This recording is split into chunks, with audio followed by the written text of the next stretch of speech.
Hello everyone.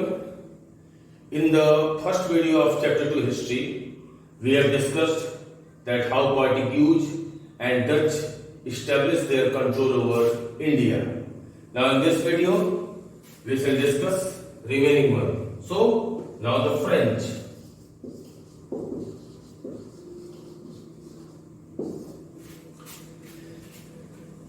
After seeing the Dutch, Portuguese as well as Britishers progress in case of the business made by the India, French also inspired to establish a company or establish a East India Company. So as a result of it, in 1664, first French company was established. This first French company, which was established in 1664, that was established by the grants and the money which was given by the French government. Later on, in 1667, first French company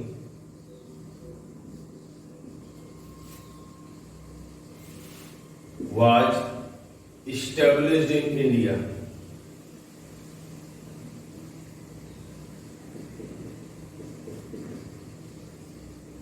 Now see, don't be confused.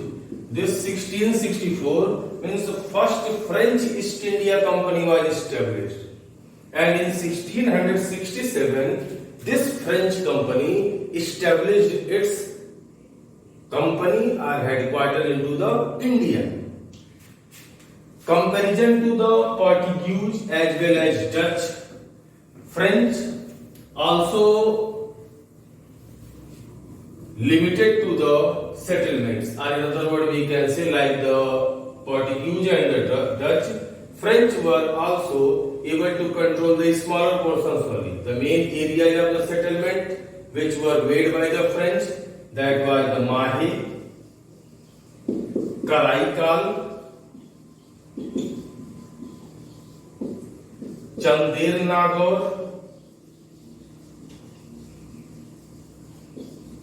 as well as the Pondicherry. This Pondicherry was developed by a Governor General of the French company whose name was Martin. And still today, if you will visit to the Pondicherry, you can see the glimpse of the French culture in the Pondicherry. One able Governor General of the French was the Dupleix. Yes, Dupleix. It is believed that Dupleix was the most able general of the French, whose vision was to control the maximum part of the India. But after the initial successes in the Carnatic War, later on Britishers defeated the French into the Carnatic War, and as a result, French control over India come to an end. Now, our main portion for which this chapter is there, British. Why I told main portion? Because in this chapter, now we shall discuss only about the Britishers, how they controlled the Indian territories, how much wars were fought, what was the system of their administration, etc. etc. So, in 1600, Queen Elizabeth I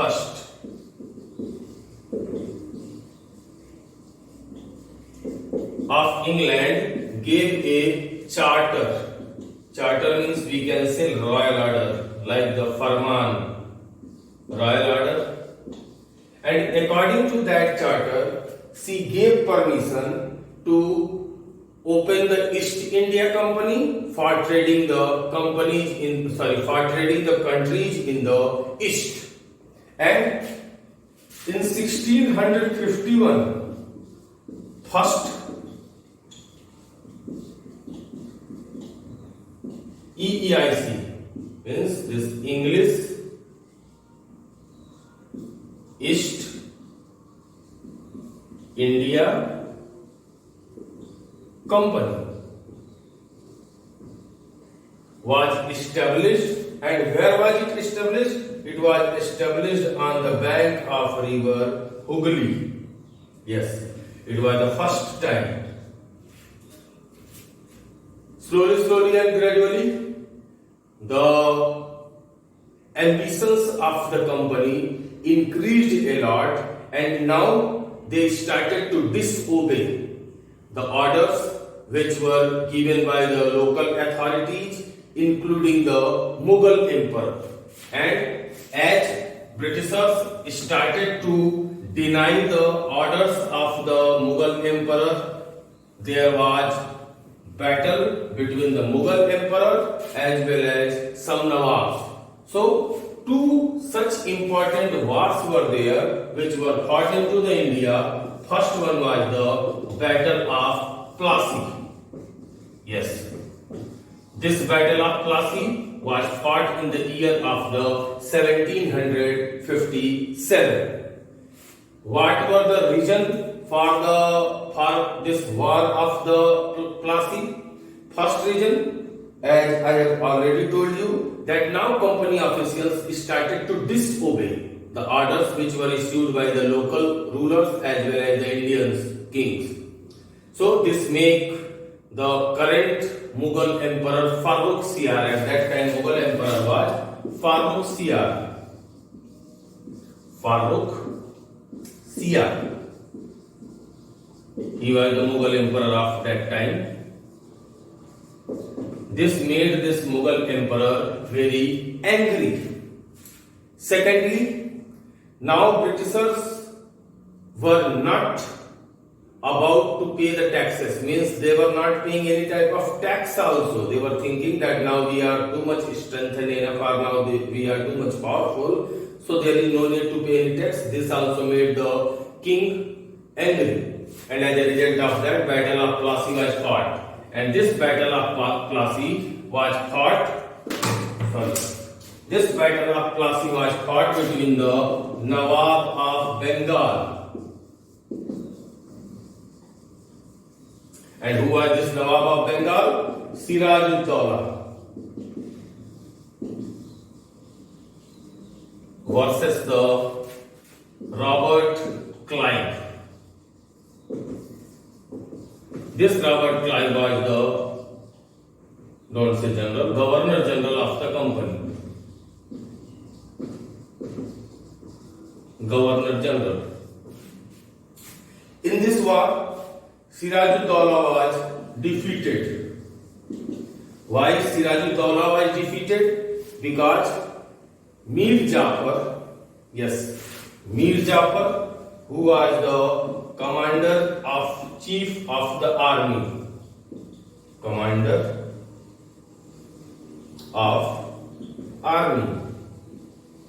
Whose army? He was the commander of the Nawab army.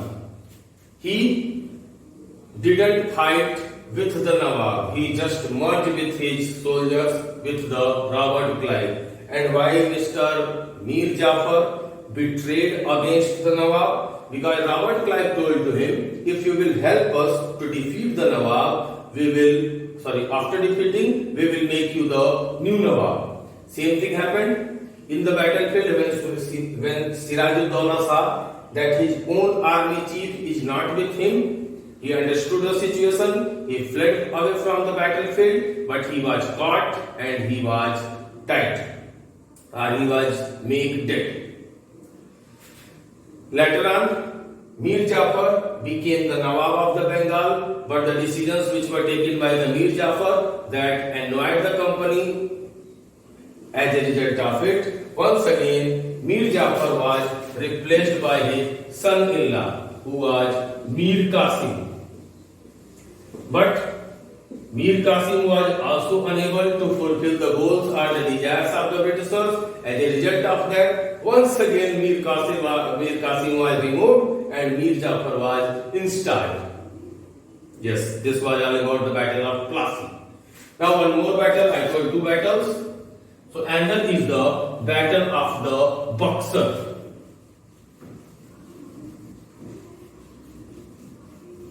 Battle of Buxar was fought in 1764. So this was the battle of Buxar in 1764. This battle of Buxar was fought against the company and the combined forces. Why combined forces? Because from the Indian side many were there. Who? First, this Shah Alam II. This Shah Alam II was the Mughal emperor at that time. Then Mir Qasim. Yes, same Mir Qasim, who was the Nawab of Bengal.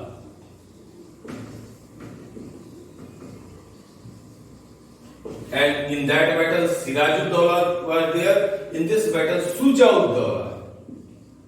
Yes, Shuja-ud-Dawla. Now, who was this mister? This was the Nawab of Awadh.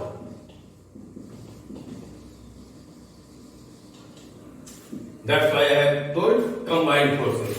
In this battle also, Indians were unable to match with the military skill of the Britishers or the company. So once again, in this battle also, company won. Yes. So after winning these two battles, company strongly put hold into the India, or company strongly established itself into the India. Now, there were very bad consequences on the India of this battle. What were that bad consequences? First of all, consequences of battle. Consequences. First consequence, Shah Alam.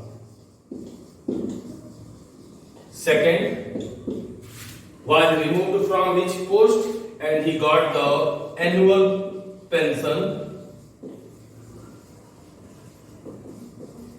of 26 lakhs and started to live under company supervision. Company supervision.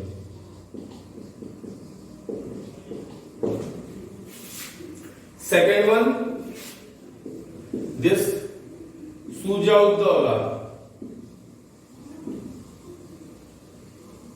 Shuja-ud-Dawla was made the Nawab of Awadh.